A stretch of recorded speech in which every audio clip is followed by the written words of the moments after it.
Parfois, l'ingénierie la plus géniale est celle qu'on ne voit même pas, alors qu'elle est juste là, au-dessus de nos têtes. Aujourd'hui, on va s'intéresser à l'une de ces merveilles un peu cachées qui permet de créer les immenses espaces ouverts qu'on aime tant. Voilà la grande question. On a tous en tête ces halls immenses, ces lobbies d'hôtels super aérés, ou même ces parkings où on peut manœuvrer facilement. Mais comment est-ce qu'on fait tenir le toit sans mettre des poteaux partout? C'est vraiment là que le design se confronte aux dures lois de la physique. Alors entrons dans le vif du sujet, ce fameux dilemme. D'un côté, il y a le rêve de l'architecte, des espaces fluides, ouverts, sans rien pour bloquer la vue. Et de l'autre, eh bien, il y a la réalité, la gravité. Elle est toujours là, elle tire tout vers le bas et elle exige qu'on la soutienne solidement. La solution classique, bien sûr, ce sont ces grosses poutres en béton qui descendent du plafond. On les appelle des retombées de poutres. Le souci, c'est qu'elles mangent de la hauteur, elles alourdissent complètement l'espace et peuvent vite donner une sensation un peu oppressante. Et voilà, c'est pas moi qui l'invente. Cette citation, tirée de nos documents de travail, résume tout. Pour un architecte qui rêve de pureté et de grand volume, ces retombées de poutres, c'est vraiment l'ennemi à abattre. Mais alors, comment on fait pour s'en débarrasser? C'est là qu'entre en scène notre héroïne du jour, la dalle réticulée. Une solution d'ingénierie qui est à la fois super intelligente et, vous allez voir, souvent très belle.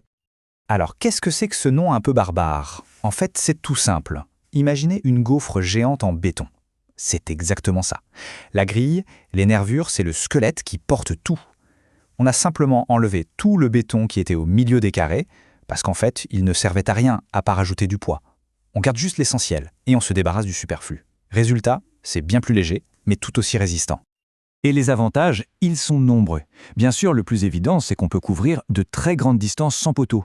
Mais ce n'est pas tout. Le quadrillage est souvent si graphique, si esthétique, qu'on le laisse apparent. Ça fait partie du design. En plus, c'est plus rapide à construire et ça utilise les matériaux de façon super optimisée. Bref, c'est une solution vraiment gagnante. Bon, maintenant qu'on a vu le principe, regardons un peu la mécanique. Comment cette structure en forme de gaufre arrive à être à la fois si légère et si incroyablement solide. En fait, tout est une question de géométrie. En gros, il y a deux grandes méthodes pour les construire. La première, c'est celle des blocs perdus. On utilise des blocs de béton creux comme moule et ils restent coincés dans la structure. C'est pas mal pour des distances moyennes.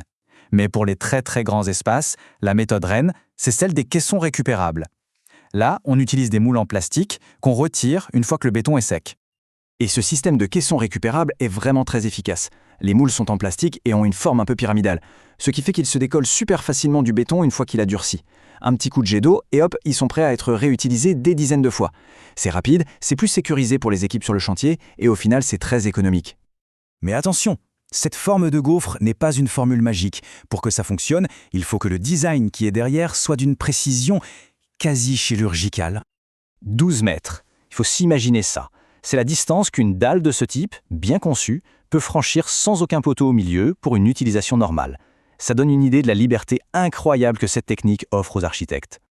Le secret, c'est que rien, absolument rien, n'est laissé au hasard. La disposition des poteaux doit former des carrés presque parfaits pour que le poids se répartisse bien. La forme des nervures, elle, le suit des règles très précises de largeur et de hauteur, et même la quantité d'acier qu'on met à l'intérieur est calculée au millimètre. C'est vraiment de l'ingénierie de haute volée. Alors, après toute cette technique, la grande question reste, est-ce que ça vaut le coup financièrement? Regardons un peu l'efficacité et le coût pour se faire une idée. Une étude comparative nous donne une réponse assez fascinante. Quand on regarde la dernière ligne, le coût total au mètre carré, eh bien c'est quasiment la même chose pour les deux méthodes. Les caissons récupérables demandent un peu plus de béton et d'acier, mais on économise beaucoup sur le coffrage et la main-d'œuvre. Le choix va donc vraiment dépendre de la taille du projet. Donc, en résumé, la conclusion est assez claire. La dalle réticulée est une solution hyper efficace d'un point de vue structurel. Par rapport à une grosse dalle de béton pleine, elle est à la fois plus rigide et plus légère. Et surtout, elle utilise les matériaux au plus juste. C'est donc une solution très performante et économique, mais à une condition, que le design soit absolument impeccable. Et on va se quitter là-dessus, avec cette question. La prochaine fois qu'on se retrouvera dans un de ces lieux impressionnants par leur volume, peut-être que le premier réflexe ne sera plus de regarder le vide, mais de lever les yeux pour apprécier la structure ingénieuse et élégante qui rend tout cet espace possible.